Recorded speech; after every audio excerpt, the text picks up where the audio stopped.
controversial influencer Andrew Tate. Andrew Tate. Andrew Tate. Andrew Tate. Andrew Tate. Andrew Tate. Andrew Tate. This whole therapy thing, the reason I believe they push therapy so heavily is because it goes into something I said a little bit earlier about selfishness. If you convince somebody that they have to spend hours and hours per week sitting in a chair talking about that feeling they had last Thursday in the kitchen. That's crazy. It's insane. Crazy. You want to talk about creating mental illness? There it is. This exasperates problems. This makes it worse. And it also builds this culture of absolute and utter selfishness. Excuse me, they're trying to put you in jail for the rest of your life effectively because they're going to enslave you and they're going to control all the money and they're going to make you get injections you don't need. Yeah, but you know, I'm sad. I got therapy. I'll talk about it later. Yeah. That's all they want. They just want you to be so obsessed with how you feel in your own mind that you can't even look outside of yourself and care about anything. It's part of the propaganda machine. It's part of the mechanism to turn us all into docile farm animals. I said this to somebody the other day. They were talking about how they feel. And I said, who cares how you feel? And he goes, well, what do you mean? Well, I don't care. You're telling me I know you and I don't care. So all the people who don't know you don't care. The woman you want doesn't care. You can't go up to a chick at a bar and say, you know what? Usually I'm really charming. Today I'm a bit sad. Can you give me a pass? Can you let me off? She'll be like, go away, weirdo. The chick you want doesn't care. The job you're supposed to perform at doesn't care.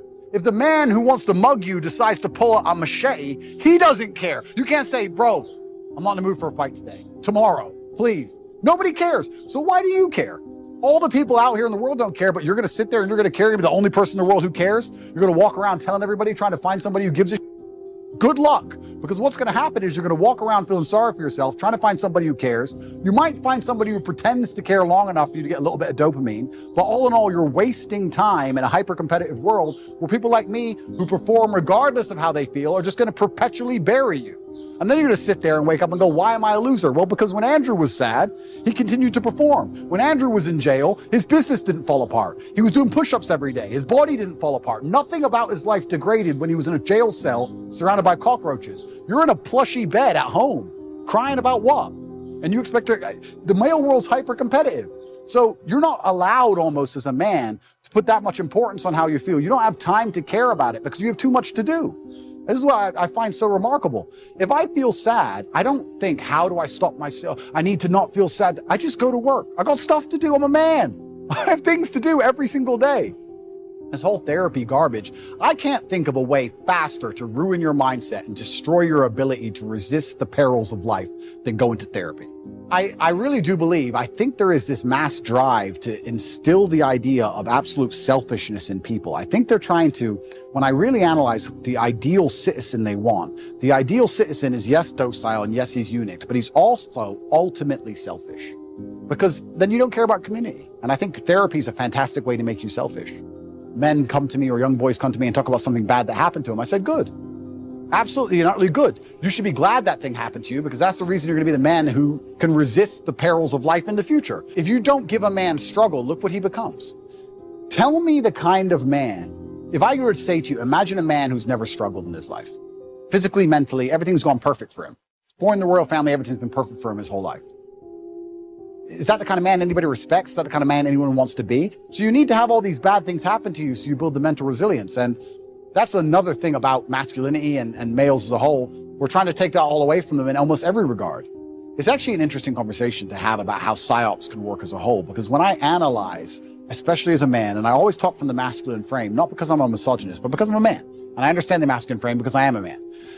If you stray from the archetype of masculinity, if you stray from honor, courage, if you're not dutiful, if you don't believe in putting honor in your last name, if you don't want to be physically and mentally strong, if you don't believe in finding problems to solve, you don't believe in having a difficult life, if you stray from this because you've been psyoped to stray from it, all you end up with is misery.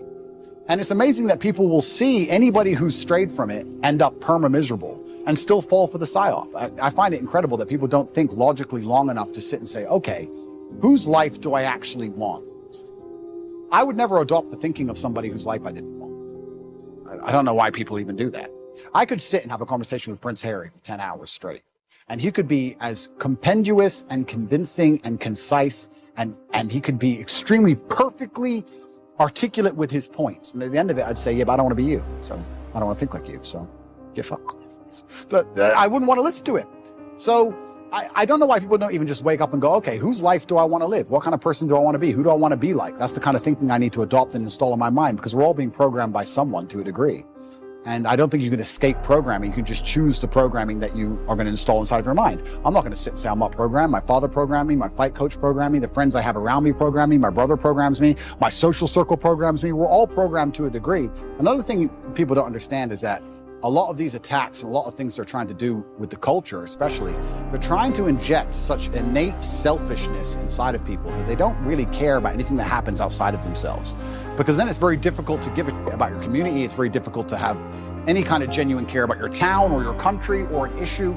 No, they just want you to be self-absorbed, semi-depressed, because depressed people don't fight that hard, watching porn, living inside of your own mind, convinced that somehow you're oppressed for some reason, on the internet typing tweets. That's what they want you to do. And they're going to try and keep you there. And genuine masculinity, yeah, to a degree it's protective, and to a degree also it has parameters. You can't be a man who doesn't say no. You can't be a man who doesn't have standards for himself and for people around him. I've said this many times before, but I'm going to say it again. I don't think many people understand exactly how competitive the masculine world is. Men are constantly in competition with each other. We always have been. We used to go to war and fight and kill each other. I guess in some places we still do. Maybe that's calmed down a little bit. But in the masculine world of today, everybody is constantly competing for everything. The car that you want, other people want. The woman you want, other people want. The house you want, other people want. You're competing to have all of it. And how do you do that? You do that through status and money and influence and power. It's war. When I say do your best, people sit and go, oh yeah, okay. No, when's the last time you actually did your best? Like, I don't train to run marathons, but I know if I gave my best, I could run a marathon right now, first try. If I gave my best, life depending on it.